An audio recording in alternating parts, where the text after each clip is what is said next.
And it's not a matter of having pity when you're honest with yourself, not as a man, just as a person, as a human being. When you are honest with yourself, when you are being genuine with yourself, you start to understand that it really is over for me. It's fucking over. It's done, right? You know what I'm saying? You know how, the final chapter has been written, the book has been closed, sealed, and sent out.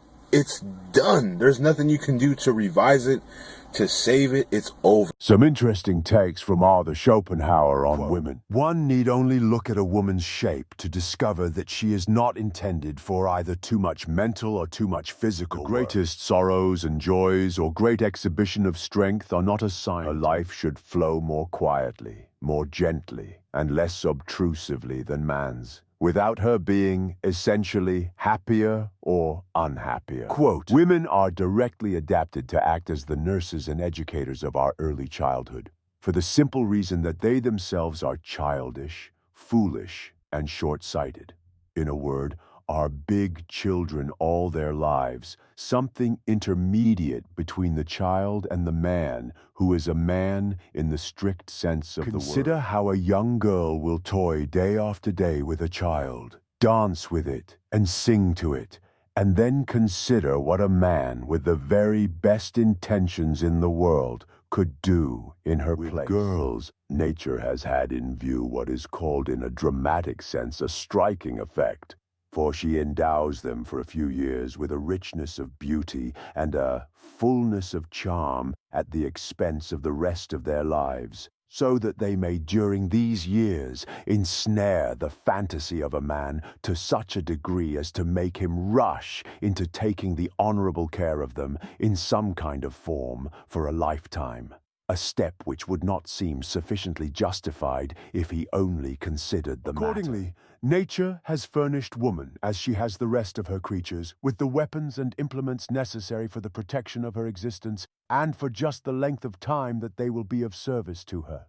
So that nature has proceeded here with her usual economy. Just as the female ant after coition loses her wings, which then become superfluous, nay, dangerous for breeding purposes, so for the most part does a woman lose her beauty after giving birth to 1 or 2 children, and probably for the same reason. Then again, we find that young girls in their hearts regard their domestic or other affairs as secondary things, if not as a mere love conquests, and all that these include, such as dressing, dancing, and so on, they give their serious attention. The nobler and more perfect a thing is, the later and slower is it in reaching maturity. Man reaches the maturity of his reasoning and mental faculties scarcely before he is 28. Woman when she is 18, but hers is reason of very narrow limitation. This is why women remain children all their lives, for they always see only what is near at hand, cling to the present, take the appearance of a thing for reality, and prefer trifling matters to the most important. It is by virtue of man's reasoning powers that he does not live in the present only, like the brute, but observes and ponders over the past and future. And from this spring discretion, care, and that anxiety which we so frequently notice in the advantages, as well as the disadvantages, that this entails, make woman, in consequence of her weaker reasoning powers, less of a partaker. Moreover, she is intellectually short-sighted, for although her intuitive understanding quickly perceives what is near to her, on the other hand, her circle of vision is limited, and does not embrace anything that is remote. Hence, everything that is absent or past or in the future affects women in a less degree than men. This is why they have greater inclination for extravagance, which sometimes borders on madness. Women in their hearts think that men are intended to earn money so that they may spend it, if possible during their husband's lifetime, but at any rate after his death. As soon as he has given them his earnings on which to keep house, they are strengthened in this belief. Although all this entails many disadvantages, yet it has this advantage, that a woman lives more in the present than a man, and that she enjoys it more keenly if it is at all bearable. This is the origin of that cheerfulness which is peculiar to woman, and makes her fit to divert man, and in case of need, to console him when he is weighed down by care. To consult women in matters of difficulty, as the Germans used to do in old times, is by no means a matter to be overlooked, for their way of grasping a thing is quite different from ours, chiefly because they like the shortest way to the point and usually keep their attention fixed upon what lies nearest, while we, as a rule, see beyond it for the simple reason that it lies under our nose. It then becomes necessary for us to be brought back to the thing in order to obtain a near and simple view. This is why women are more sober in their judgment than we, and why they see nothing more in things than is really there, while we, if our passions are roused, slightly exaggerate or add to our imagination. It is because women's reasoning powers are weaker that they show more sympathy for the unfortunate than men, and consequently take a kindlier interest in them. On the other hand, women are inferior to men in matters of justice, honesty, and conscientiousness. Again, because their reasoning faculty is weak. Things clearly visible and real and belonging to the present exercise a power over them which is rarely counteracted by abstract thoughts, fixed maxims, or firm resolutions. In general, by regard for the past and future, or by consideration for what is absent and remote. Accordingly, they have the first and principal qualities of virtue, but they lack the secondary qualities which are often a necessary instrument in developing it. Women may be compared in this respect to an organism that has a liver, but no gallbladder. 9. So that it will be found that the fundamental fault in the character of women is that they have no sense of justice. This arises from their deficiency in the power of reasoning already referred to, and reflection, but is also partly due to the fact that nature has not destined them, as the weaker sex, to be dependent on strength, but on cunning. This is why they are instinctively crafty, and have an ineradicable tendency to lie. For as lions are furnished with claws and teeth, elephants with tusks, boars with fangs, bulls with horns, and the cuttlefish with its dark, inky fluid, so nature has provided woman for her protection and defense with the faculty of dissimulation,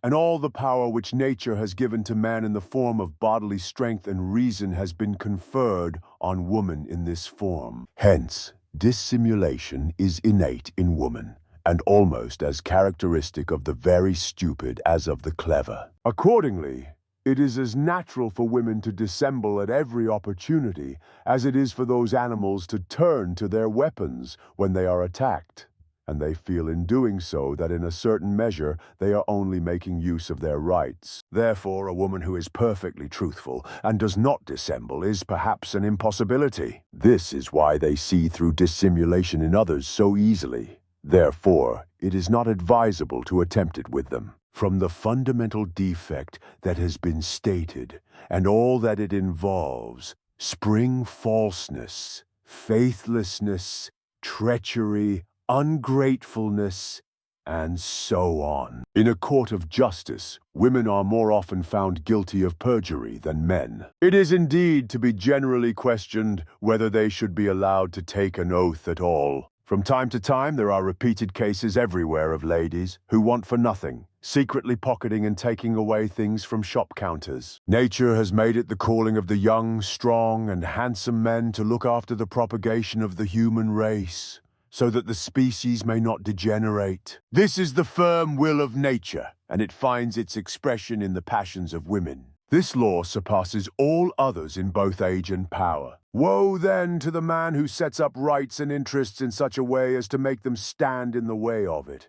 For whatever he may do or say, they will, at the first significant onset, be unmercifully annihilated. For the secret unformulated, nay, unconscious but innate moral of woman is, we are justified in deceiving those who, because they care a little for us, that is to say, for the individual, imagine they have obtained rights over the species. The Constitution, and consequently the welfare of the species, have been put into our hands and entrusted to our care through the medium of the next generation which proceeds from us.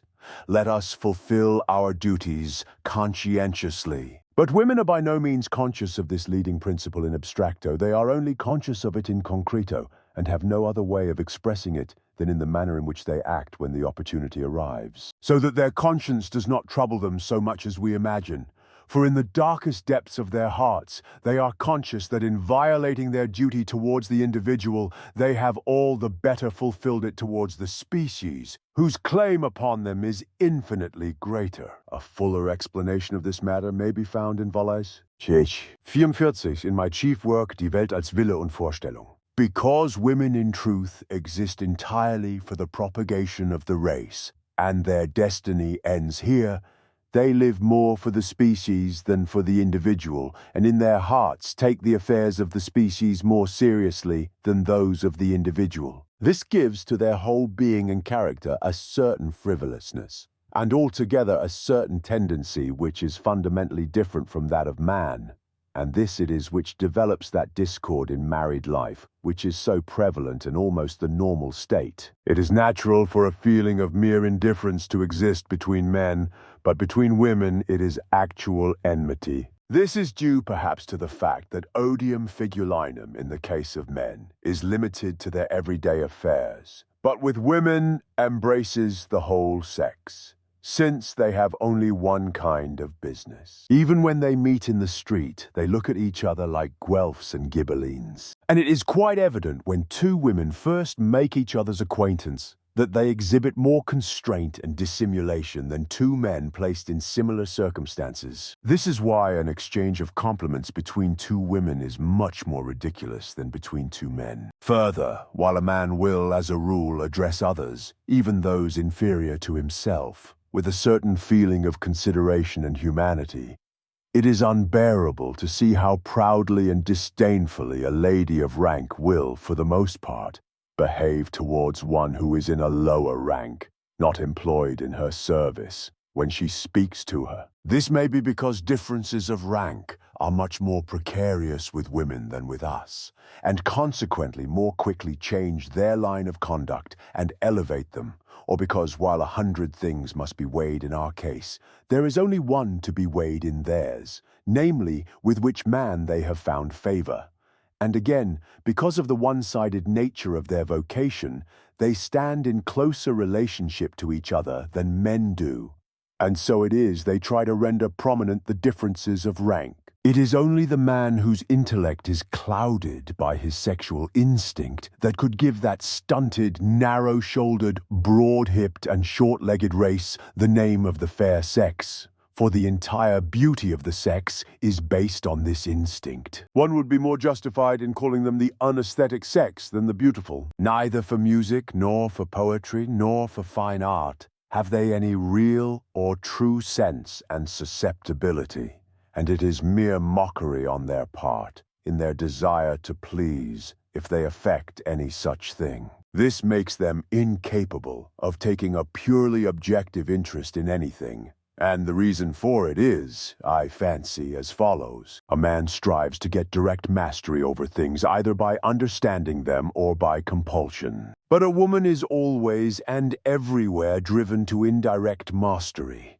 namely through a man, all her direct mastery being limited to him alone. Therefore it lies in woman's nature to look upon everything only as a means for winning man, and her interest in anything else is always a simulated one, a mere roundabout way to gain her ends, consisting of coquetry and pretense. Everyone who can see through a sham must have found this to be the case. One need only watch the way they behave at a concert, the opera, or the play, the childish simplicity, for instance, with which they keep on chattering during the finest passages in the greatest masterpieces. If it is true that the Greeks forbade women to go to the play, they acted in a right way, for they would, at any rate, be able to hear something. In our day, it would be more appropriate to substitute taceat mulier in theatro for taceat mulier in ecclesia.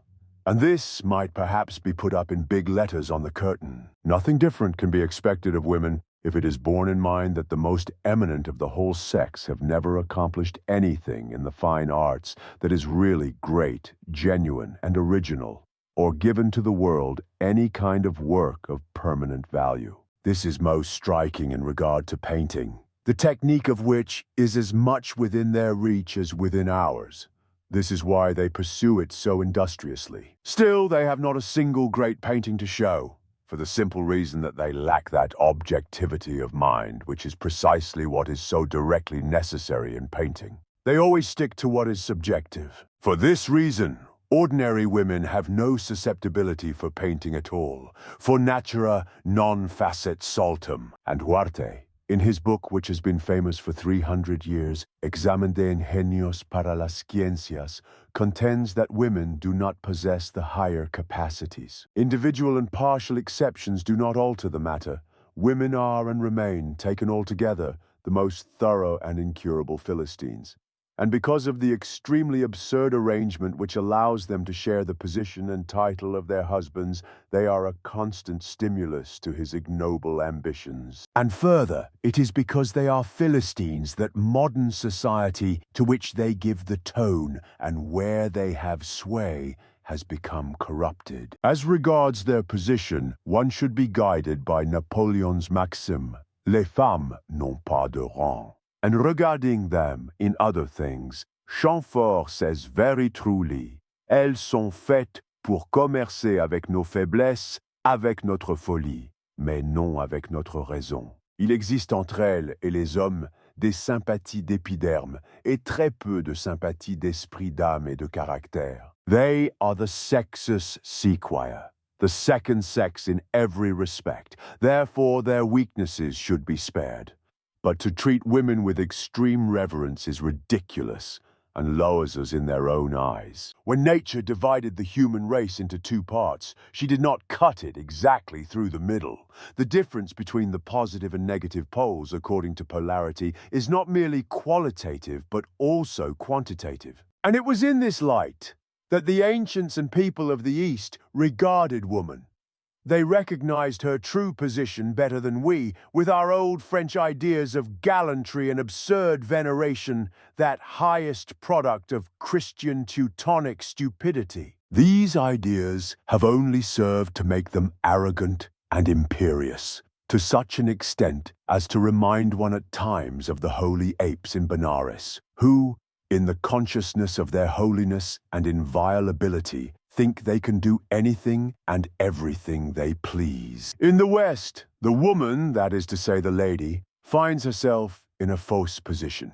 For woman, rightly named by the ancients sexus sequia, is by no means fit to be the object of our honor and veneration, or to hold her head higher than man and to have the same rights as he. The consequences of this false position are sufficiently clear. Accordingly, it would be a very desirable thing if this number 2 of the human race in Europe were assigned her natural position, and the lady grievance got rid of, which is not only ridiculed by the whole of Asia, but would have been equally ridiculed by Greece and Rome. The result of this would be that the condition of our social, civil, and political affairs would be incalculably improved. The Salic law would be unnecessary. It would be a superfluous truism. The European lady, strictly speaking, is a creature who should not exist at all.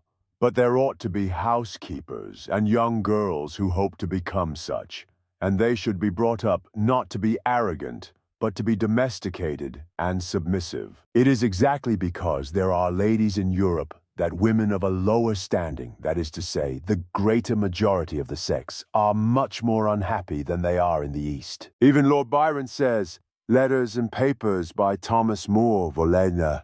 399. Thought of the state of women under the ancient Greeks. Convenient enough. Present state.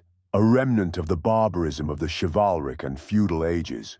Artificial and unnatural. They ought to mind home and be well fed and clothed, but not mixed in society. Well educated too in religion, but to read neither poetry nor politics, nothing but books of piety and cookery. Music, drawing, dancing, also a little gardening and ploughing now and then. I have seen them mending the roads in Epirus with good success. Why not as well as haymaking and milking? In our part of the world, where monogamy is in force, To marry means to halve one's rights and to double one's duties. When the laws granted woman the same rights as man, they should also have given her a masculine power of reason. On the contrary, just as the privileges and honors which the laws decree to women surpass what nature has meted out to them, so is there a proportional decrease in the number of women who really share these privileges. Therefore, the remainder are deprived of their natural rights, insofar as the others have been given more than nature accords. For the unnatural position of privilege which the institution of monogamy and the laws of marriage which accompany it assign to the woman, whereby she is regarded throughout as a full equivalent of the man, which she is not by any means, cause intelligent and prudent men to reflect a great deal before they make so great a sacrifice and consent to so unfair an arrangement. Therefore, whilst among polygamous nations every woman finds maintenance, where monogamy exists, the number of married women is limited, and a countless number of women who are without support remain over. Those in the upper classes vegetate as useless old maids. Those in the lower are reduced to very hard work of a distasteful nature, or become prostitutes, and lead a life which is as joyless as it is void of honor. But under such circumstances they become a necessity to the masculine sex, so that their position is openly recognized as a special means for protecting from seduction those other women favored by fate, either to have found husbands or who hope to find them. In London alone there are 80,000 prostitutes. Then what are these women who have come too quickly to this most terrible end but human sacrifices on the altar of monogamy? The women here referred to, and who are placed in this wretched position, are the inevitable counterbalance to the European lady, with her pretensions and arrogance. Hence polygamy is a real benefit to the female sex, taking it as a whole. And on the other hand, there is no reason why a man whose wife suffers from chronic illness, or remains barren, or has gradually become too old for him, should not take a second. Many people become converts to Mormonism for the precise reasons that they condemn the unnatural institution of monogamy. The conferring of unnatural rights upon women has imposed unnatural duties upon them, the violation of which, however, makes them unhappy. For example, many a man thinks marriage unadvisable as far as his social standing and monetary position are concerned unless he contracts a brilliant match. He will then wish to win a woman of his own choice under different conditions, namely, under those which will render safe her future and that of her children. Be the conditions ever so just, reasonable, and adequate, and she consents by giving up those undue privileges which marriage, as the basis of civil society, alone can bestow.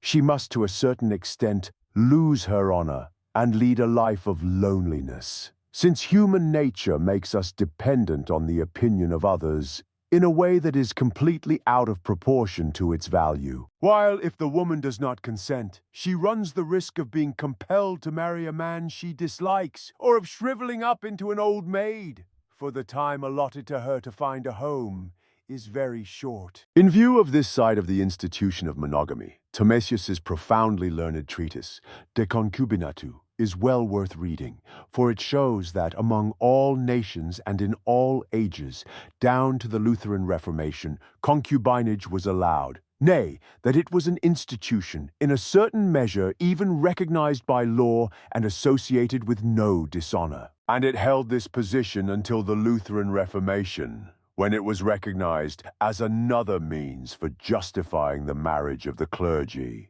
whereupon the Catholic party did not dare to remain behindhand in the matter. It is useless to argue about polygamy. It must be taken as a fact existing everywhere, the mere regulation of which is the problem to be solved. Where are there, then, any real monogamists? We all live, at any rate for a time, and the majority of us always, in polygamy. Consequently, as each man needs many women, nothing is more just than to let him, nay, make it incumbent upon him to provide for many women. By this means, woman will be brought back to her proper and natural place as a subordinate being, and the lady, that monster of European civilization and Christian Teutonic stupidity, with her ridiculous claim to respect and veneration, will no longer exist.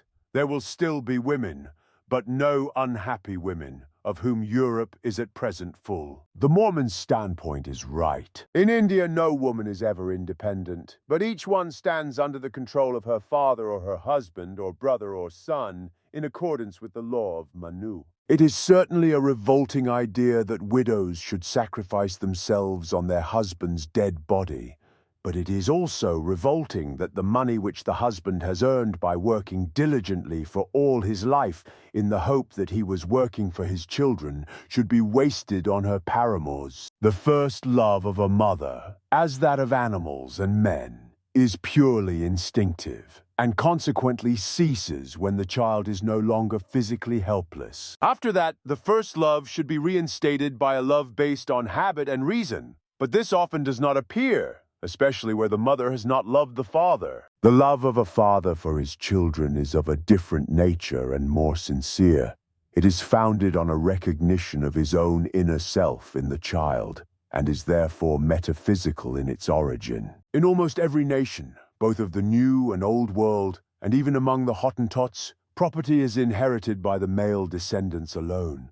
It is only in Europe that one has departed from this, that the property which men have with difficulty acquired by long-continued struggling and hard work should afterwards come into the hands of women who, in their want of reason, either squander it within a short time or otherwise waste it, is an injustice as great as it is common, and it should be prevented by limiting the right of women to inherit. It seems to me that it would be a better arrangement if women, be they widows or daughters, only inherited the money for life secured by mortgage, but not the property itself, or the capital, unless there lacked male descendants. It is men who make the money, and not women. Therefore, women are neither justified in having unconditional possession of it, nor capable of administrating it. Women should never have the free disposition of wealth, strictly so-called, which they may inherit, such as capital, houses, and estates. They need a guardian always. Therefore, they should not have the guardianship of their children under any circumstances whatever. The vanity of women, even if it should not be greater than that of men, has this evil in it, that it is directed on material things, that is to say, on their personal beauty and then on tinsel, pomp, and show. This is why they are in their right element in society. This it is which makes them inclined to be extravagant, especially since they possess little reasoning power. Accordingly, an ancient writer says, 10 men's vanity, on the other hand, is often directed on non-material advantages, such as intellect, learning, courage, and the like. Aristotle explains in the Politics 11 the great disadvantages which the Spartans brought upon themselves by granting too much to their women, by allowing them the right of inheritance and dowry, and a great amount of freedom, and how this contributed greatly to the fall of Sparta. May it not be that the influence of women in France, which has been increasing since Louis XIII, was to blame for that gradual corruption of the court and government which led to the first revolution, of which all subsequent disturbances have been the result. In any case, the false position of the female sex, so conspicuously exposed by the existence of the lady, is a fundamental defect in our social condition, and this defect, proceeding from the very heart of it, must extend its harmful influence in every direction. That woman is by nature intended to obey is shown by the fact that every woman who is placed in the unnatural position of absolute independence at once attaches herself to some kind of man by whom she is controlled and governed. This is because she requires a master. If she is young, the man is a lover. If she is old, a priest.